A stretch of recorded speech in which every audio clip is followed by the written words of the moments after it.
uGandaganda ungene kwazwakala emculweni udaba lapha kuyisolezwe elithi uGandaganda ogila izimanga emculweni kamaskandi ngezingoma ezishisa izikhotha. Udaba olubhalwe uCharles Khuzwayo ngeyi-8 July 2025. Sanibona nonke, sanibingelela Indofaswethu TV le. Sizinothola nalo udaba ngentokazi la uGandaganda. Right, ifunda kanje le ndaba. Yize enonyaka esemculweni, kodwa untethelelo Gandaganda Sikhakhane useqophe umlando ngokuba umculo wokuqala ngqa wesifazane enengoma esilalele amahlandla angaphezulu kuka-9.2 million ku-YouTube esihloko esithi Halala. uGandaganda oneminyaka engama-24 wasesigodini saseThelezini eNquthu ungene emculweni nyakenye 2024. Kodwa uyena mculo wokuqala wesifazane obe nengoma eno-1 million views ku-YouTube njengoba seyibheke ku-10 million views. Uthe ikhono lakhe emculweni lathola ngumculi Ndonakazi weNdoni Music. uNdoni wangipha ithuba lokuthi ngingene emculweni engibona kuyo imibukiso esezinkundleni zokuxhumana.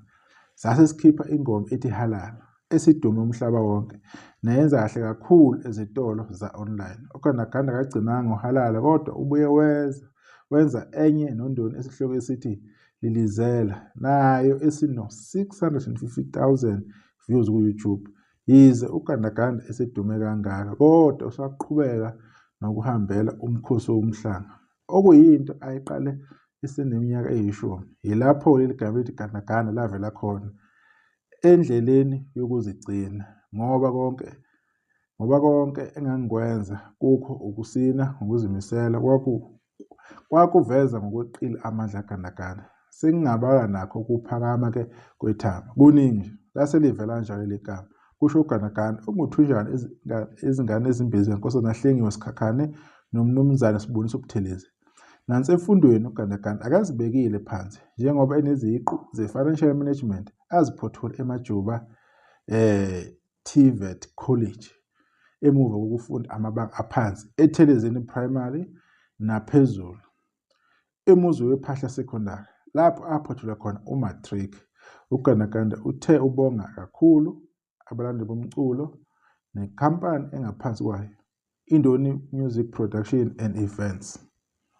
Engingakusho ngomlando osuqophekile endimeni ngamaskandi ukuthi engathi ungahlala ube ngumlando omuhle esiyokwazi ukuziqhenya ngawo kwabaseza ngemuva. Bethi uma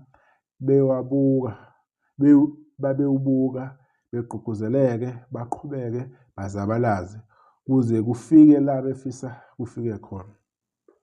Uthe ukhule ebukela kubantu abaningi okhona kubo uMama Mkhonza, uMama Mdletshe eThelezini obe ngumphathi wezintombi nasebaqolusini. Ngakho-ke konke okuhle abakwenza esaphila yikhona kwangakha ngayile ntombi engiyiyo namhlanje, ngiyohlezi ngimbonga njalo.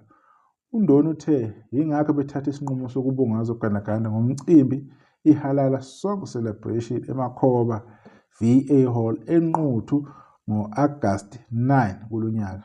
Kule ndumezulu yomcimbi kuzobe kushayana inkundla oJava Zimnike, Imfeza Emnyama, Ngiga, Saliwa, Indoni, Gqezile, Bonakele, Lu V, Thandeka Hadebe, Man V, Fihla Isikhwele, Amasinamuva Amasha, Ibhove Elincane, TV Biyela, Kiss Before, Mashudula, Indodana kaNuba noKhabaja. Esephetha unxuse abafuna ukuphonsa each esivivaneni bemthinte ngoba akalutholi uxhaso eminye nahulumeni, komasipala nakosomabhizinisi. Isho kanjalo-ke le article elapha kuyisolezwa ebhalwe uye uMthobisi Sithole. Cha, sibongeke ukuthola kabaza le ntokazi okuthiwa uGandaganda. Besizibuza nje ukuthi-ke iwubani le ntokazi. Cha, siyabonga nanokuthola ukuthi iphuma le eNquthu esigodini iThelezini, nanokuthi ufike nini emculweni, nanokuthi bamthole kanjani. Sibonge-ke uNdoni Production ukuthi-ke imthole imbeke ebalazweni. Yizo-ke izinto esifuna ukuzibona lezi sizikhulume inspiration kumanye amantombazane, iy'ntokazi ey'khona ey'fisayo ukuthi nazo zibonakale ziveze ikhono lazo. Nanokuthi-ke athole omunye umuntu oyimbokode o-understand-ayo ubunzima bakule ndima yomculo, ukuthi undona amthole amfake phansi kwekhwapha. Lokho nje kube isibusiso esikhulu kakhulu. Ondoni sebekhulile-ke bafethu emculweni kade babakhona sebe-understand-a ama-advantages nama-disadvantages omculo. So akalahlekanga uma esebenza nabantu abanjengondoni, oSaliwa noGqizile. Uzosebenza kahle kakhulu, bazomvikela ngayo yonke indlela. Umsebenzi wakhe ukhuleke intokazi laphana uNtethelo Ganagana Sikhakhane, simbonge kakhulu kuyo yonke impumelelo asekuyona.